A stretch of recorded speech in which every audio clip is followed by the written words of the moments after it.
बिस्मिल्लाहिर्रहमानिर्रहीम। आज से हम एक न्यू कोर्स स्टार्ट कर रहे हैं। इस कोर्स का नाम है मैथमेटिकल एस्ट्रोनॉमी। और मैथमेटिकल एस्ट्रोनॉमी के लिए जो हम बुक फॉलो कर रहे हैं उस बुक का नाम है spherical astronomy by WM Smart. और इस स्मार्ट की बुक का 6th एडिशन हम यहाँ पर फॉलो कर रहे हैं। ये बुक इंटरनेट के ऊपर इजीली अवेलेबल है। आप इस बुक का जस्ट टाइटल और ऑथर नेम लिखते हैं तो वो बुक जो है आपके पास PDF फॉर्मेट में मिल जाती है। तो आज जो है वो हम इस कोर्स का चैप्टर नंबर 1 स्टार्ट कर रहे हैं। और चैप्टर नंबर 1 का जो टाइटल है वो है स्फेरिकल ट्रिग्नोमेट्री। तो आज हम डिस्कस करने जा रहे हैं स्फेरिकल ट्रिग्नोमेट्री। और स्फेरिकल ट्रिग्नोमेट्री के अंदर हम जो सबसे पहला टॉपिक डिस्कस कर रहे हैं वो है एक तो स्फेरिकल ट्रिग्नोमेट्री की डेफिनेशन और सेकंड ग्रेट सर्कल और ग्रेट सर्कल की प्रॉपर्टीज़। ठीक है जी। तो आप प्लीज़ इस वीडियो को एंड तक आप देखिएगा और इन केस अगर किसी किस्म की कोई इश्यूज़ हों तो फिर आप मुझसे कमेंट पर डिस्कस कर सकते हैं। चलें पहली डेफिनेशन स्टार्ट करते हैं। हमारी फर्स्ट डेफिनेशन है स्फेरिकल ट्रिग्नोमेट्री के नाम से। तो पहले आपको ये बताते हैं कि what is spherical trigonometry. It is the geometry of figures formed on the sphere of the surface of the sphere. For example, the study of spherical triangle and geodesic यानी shortest part between 2 point on the sphere. Spherical trigonometry के ऊपर spherical trigonometry में किसी sphere के ऊपर बनने वाली shape को हम डिस्कस करते हैं, उसको स्टडी करते हैं। अब एक स्फेयर के ऊपर कौन सी शेप बन सकती हैं। फॉर एग्जांपल अगर स्फेयर के ऊपर 2 पॉइंट्स हैं तो उन 2 पॉइंट्स को अगर आप ज्वाइन करते हैं तो एक स्ट्रेट लाइन बनती है जिसे हम कहते हैं जियोडेसिक। बेसिकली वो बेसिकली कर्व पाथ होता है तो उसको जियोडेसिक कहा जाता है। तो जो शॉर्टेस्ट पाथ होता है उसे हम कहते हैं जियोडेसिक। हम इसको स्टडी कर सकते हैं।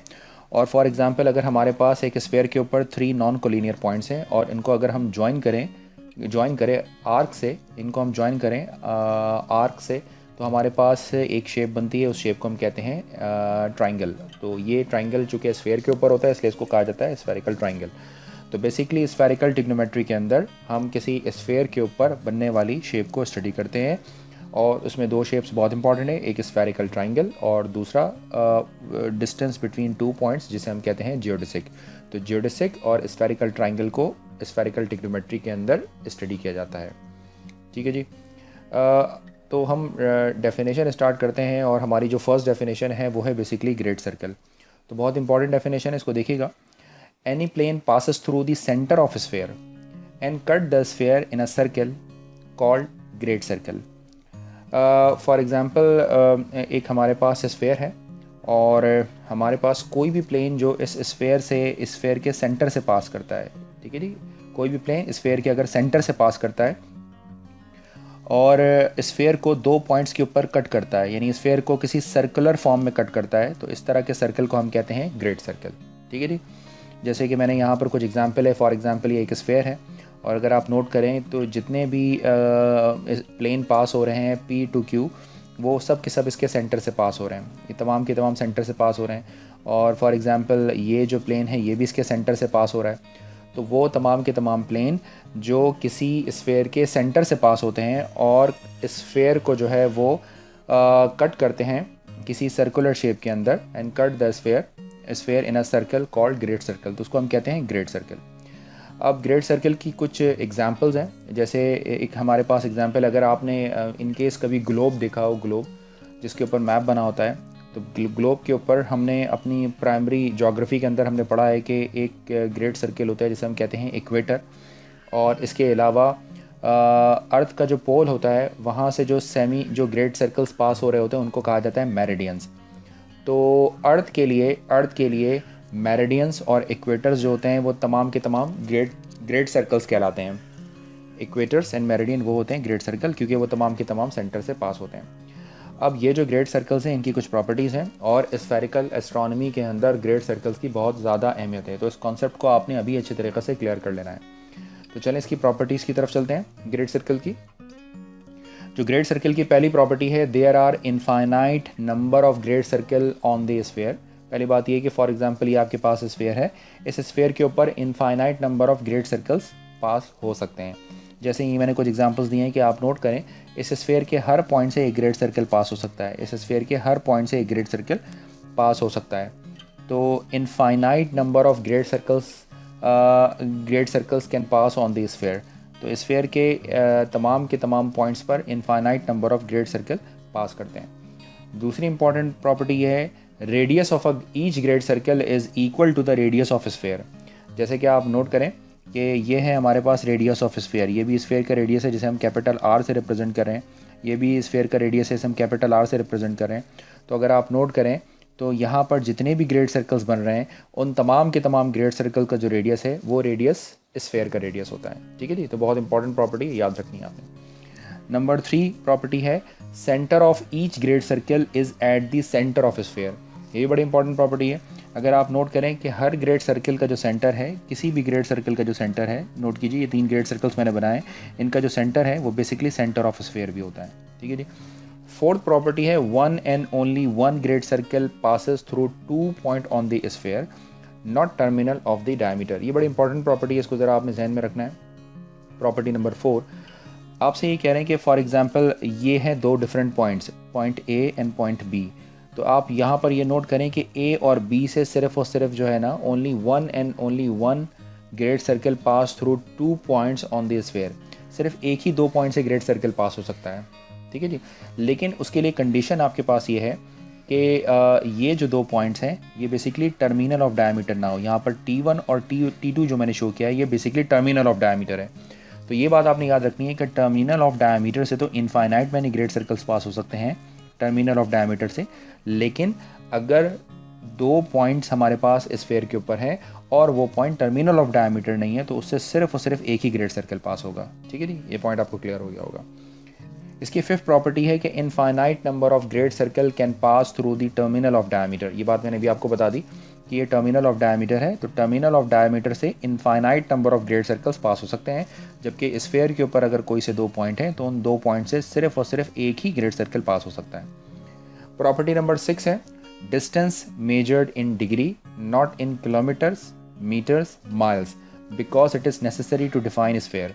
जैसे कि आपको पता है कि कोऑर्डिनेट सिस्टम होता है जिसे हम कहते हैं स्फेरिकल कोऑर्डिनेट सिस्टम, जिसमें जो भी कोऑर्डिनेट आपके पास होते हैं वो डिग्रीज़ की फॉर्म में होते हैं। तो यहाँ पर भी याद रखना है आपने कि यहाँ पर कोई भी डिस्टेंस मेजर किया जाएगा, जिसको मैं आगे चलकर और डिटेल से एक्सप्लेन भी करूँगा। मिसाल के तौर पर अगर आप ए से बी ये इस आर्क लेंथ इसकी फाइंड आउट करना चाह रहे हैं तो याद रखना है कि इनिशियली ये आर्क लेंथ भी आपको डिग्री की फॉर्म में मिलेगी, ये आपको किलोमीटर्स माइल्स की फॉर्म में नहीं मिलेगी। हाँ, ये ज़रूरी ये बात और है कि हम बाद में इसको कन्वर्ट कर सकते हैं कि अगर आपको डिग्री में कोई रिज़ल्ट मिलता है तो उसको आप इजीली कन्वर्ट कर सकते हैं। ठीक है जी, तो कन्वर्जन हम बाद में डिस्कस करेंगे, लेकिन जो भी डिस्टेंस मेजर किया जाएगा वो तमाम के तमाम डिस्टेंस जो है वो डिग्री की फॉर्म में होंगे। नंबर 7 प्रॉपर्टी है, the length of a great circle is equal to the angle subtended at the centre of sphere its terminal centre of sphere sphere of its terminal. तो centre of the sphere its terminal, ये ठीक है जी। तो ये यहाँ पर मैंने ये पॉइंट बनाया हुआ है। मिसाल के तौर पर ये आपके पास जो है, अगर आपने इस ग्रेट सर्कल आर्क है, ये ग्रेट सर्कल आर्क है, इसकी अगर लेंथ निकालनी है तो याद रखें ये वही एंगल होता है, ये जो एंगल है S is equal to R theta, जो सेंटर के साथ स्फेयर जो है एंगल सबटेंड करता है। और स्फेयर ये जो ये इसके फॉर एग्जांपल टर्मिनल पॉइंट्स है, तो ये जो डिस्टेंस होता है एंगुलर डिस्टेंस, इसको कहते हैं इसकी आर्क लेंथ। तो यही बताया गया है कि the length of the great circle arc is equal to the angle subtended at the centre of the sphere its terminal.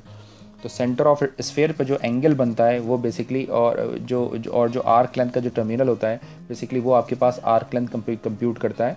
यानी ये बेसिकली आर्क लेंथ के टर्मिनल है ए और बी, तो ये सेंटर के साथ, सेंटर ऑफ स्फेयर के साथ जितना एंगल सबटेंड करता है बेसिकली वो उतनी ही इसकी आर्क लेंथ होती है। ठीक है जी। नेक्स्ट प्रॉपर्टी है हमारे पास प्रॉपर्टी नंबर 8। प्रॉपर्टी नंबर 8 में आपसे कहते हैं कि if all possible curve joining, जी ये लेंथ की हमने बात कर ली है जी। फिर प्रॉपर्टी नंबर 8 में आपसे कहते हैं कि if all possible curves joining 2 point on the surface of sphere great circle arc has minimum length in linear measure. ये भी बड़ी इंपॉर्टेंट प्रॉपर्टी है, बहुत ध्यान से आपने सुनना है। अब मिसाल के तौर पर मैं आपसे कहता हूँ कि एक स्फेयर है और स्फेयर के ऊपर 2 पॉइंट हैं। तो एक प्रॉपर्टी मैंने आपको यहाँ पर बताई है कि ये जो प्रॉपर्टी ये आपको ये बताई थी कि इन दोनों पॉइंट से सिर्फ और सिर्फ एक ही ग्रेट सर्कल पास हो सकता है। ठीक है, ये प्रॉपर्टी मैंने भी आपको थोड़ी देर पहले डिस्कस की थी। लेकिन ए और बी के दरमियान ये जो शॉर्टेस्ट डिस्टेंस है बेसिकली यही इसका मिनिमम डिस्टेंस है। एक और ऑप्शन ये होता है कि आप ए से बी पर इस डिस्टेंस को भी फॉलो कर सकते हैं, लेकिन स्फेरिकल ट्रिग्नोमेट्री के अंदर हमेशा शॉर्टेस्ट डिस्टेंस को लिया जाएगा। तो यहाँ पर यही कह रहे हैं कि if all possible curve joining 2 point on the sphere great circle arc has minimum length. मिसाल के तौर पर इन 2 पॉइंट्स को ज्वाइन करने के लिए जो भी कर्व बनते हैं, फॉर एग्जांपल ये कर्व बनता है या फॉर एग्जांपल ये कर्व बनता है, तो आपने याद रखना है कि हम ग्रेट सर्किल आर्क को क्या कहते हैं, जिसकी लेंथ जो होती है वो मिनिमम लेंथ होती है। ये लिखा हुआ है great circle arc has a minimum length in linear measure. तो ये आपने मिनिमम लेंथ यानी जियोडेसिक कंसीडर करना है। यानी मैं इसको ग्रेट सर्किल आर्क नहीं बोलूँगा, ए टू बी जो लॉन्गेस्ट डिस्टेंस है, मैं ए टू बी जो शॉर्टेस्ट डिस्टेंस है उसी को ग्रेट सर्किल आर्क मैं कंसीडर करूँगा। ठीक है जी। और इसको कहा जाता है geodesic on the sphere of great circle is geodesic. तो ये कहलाता है इसको हम कहते हैं जियोडेसिक, जो शॉर्टेस्ट पाथ होता है। ठीक है जी। ये शॉर्टेस्ट पाथ नहीं है, ए और बी के दरमियान जो शॉर्टेस्ट पाथ होता है उसे कहा जाता है जियोडेसिक। ठीक है जी। प्रॉपर्टी नंबर 9 है every great circle divide the sphere into 2 equal halves. और ये बात हमें नज़र आ रही है। फॉर एग्जांपल ये आपका एक ग्रेट सर्किल है, आप नोट करें इसके 2 डिफरेंट हाफ बनते हैं। जैसे कि ये एक ग्रेट सर्किल है तो आप देख सकते हैं कि जैसे ये एक हेमिस्फीयर बन जाएगा, ये भी एक हेमिस्फीयर हो जाएगा। ठीक है। तो हर ग्रेट सर्किल जो है वो किसी स्फीयर को 2 डिफरेंट हेमिस्फीयर में डिवाइड करता है।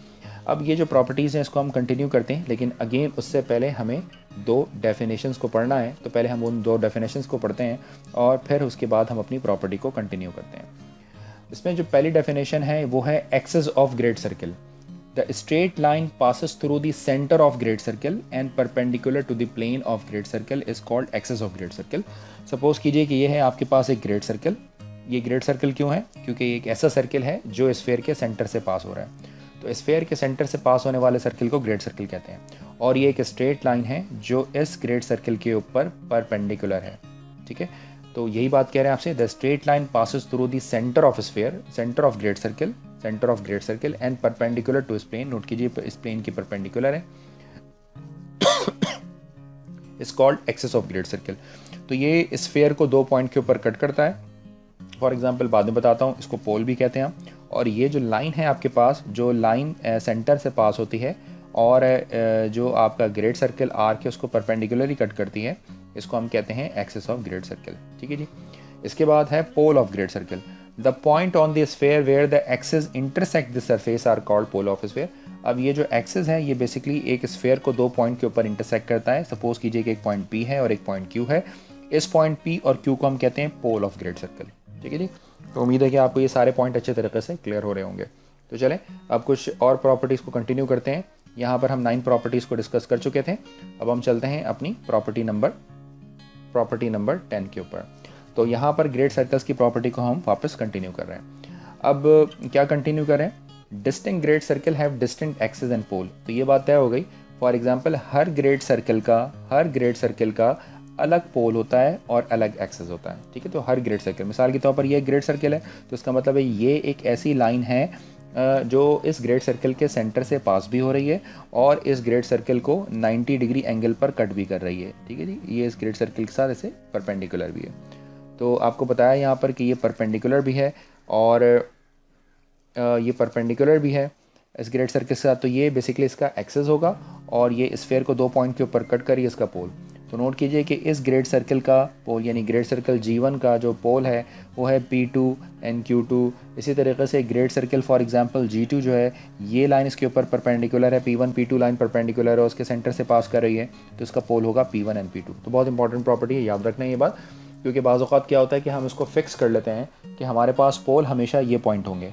जैसे हमारे जहन में हमेशा नॉर्थ पोल और साउथ पोल आता है, तो ठीक है जी, वो टेरेस्ट्रियल स्फीयर की जब हम बात करेंगे उसके लिए हम इसको फिक्स ही रखेंगे।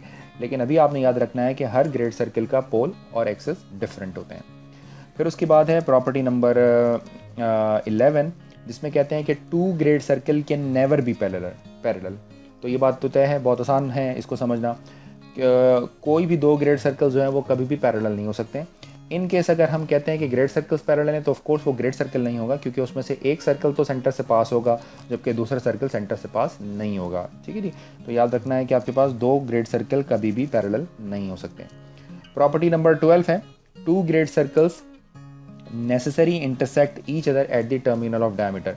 अब मैं अगर आपसे कहता हूँ कि फॉर एग्जांपल ये दो ग्रेड सर्कल्स हैं और ये दो ग्रेड सर्कल एक दूसरे को कहाँ पर इंटरसेक्ट करते हैं, तो इस बात को आपने ध्यान में रखना है कि ये आपके पास आप जो टर्मिनल ऑफ डायमीटर है तो टर्मिनल ऑफ डायमीटर पर इंटरसेक्ट करते हैं। जैसे कि मिसाल के तौर पर यहाँ पर एक और मैं ऐसे करके ग्रेड सर्कल ऐसे फॉर्म कर लूँ, तो आप नोट कीजिए यहाँ पर कि ये टर्मिनल ऑफ डायमीटर के ऊपर जो है वो दो ग्रेड सर्कल एक दूसरे को इंटरसेक्ट करते हैं। तो two great circle necessary intersect each other at the terminal of diameter. तो टर्मिनल ऑफ डायमीटर के ऊपर जो ग्रेड सर्कल्स होते हैं वो एक दूसरे को इंटरसेक्ट करते हैं। ठीक है जी। और एक बहुत इंपॉर्टेंट प्रॉपर्टी है, प्रॉपर्टी नंबर 13, और इसे आपने याद रखना है। Distance of every point on a great circle from both pole is 90 degree. अब इस बात को ज़रा ध्यान से सुनिएगा। इस बात में आपको बताया जा रहा है कि सपोज़ कीजिए कि ये है आपके पास एक ग्रेड सर्कल और ये फॉर एग्जांपल इसकी है एक्सिस और ये जो पॉइंट है आपके पास है पोल। ठीक है जी। तो ये इस ग्रेड सर्कल का पोल है। तो याद रखें कि इस पोल का इस ग्रेड सर्कल के किसी भी पॉइंट से जो डिस्टेंस है वो कितना होगा, 90 डिग्री होगा। जैसे कि मैं अगर आपसे कहूँ कि बताएं कि यहाँ पर एक पॉइंट है और इस पोल का इस पॉइंट से डिस्टेंस क्या होगा, तो अगर ये इसी ग्रेड सर्कल का पोल है तो याद रखना है कि पोल से इस पॉइंट का जो डिस्टेंस है वो हमेशा 90 डिग्री होगा। ये वाला डिस्टेंस हमेशा 90 डिग्री होगा। ठीक है, तो आपने इस चीज़ को ध्यान में रखना है। तो बिल्कुल इसी तरीके से फॉर एग्जांपल अगर मैं कहता हूँ कि ये मेरे पास एक पोल है, तो इस पॉइंट से इस पोल से इस ग्रेड सर्कल के ऊपर अगर हम कोई पॉइंट पिक करते हैं तो उसका डिस्टेंस क्या होगा। मिसाल के तौर पर इसका डिस्टेंस क्या होगा, ये डिस्टेंस क्या निकलेगा, तो आप बड़ी आसानी से बता सकते हैं कि ये वाला डिस्टेंस भी कितना होगा, 90 डिग्री होगा। तो ये एक बहुत इंपॉर्टेंट प्रॉपर्टी है। ठीक है जी। और इसी बात को इस तरीके से भी कर सकता है प्रॉपर्टी नंबर 14 के अंदर, अ point on the sphere 90 degree from 2 points not terminal of the diameter of a circle is called pole of great circle।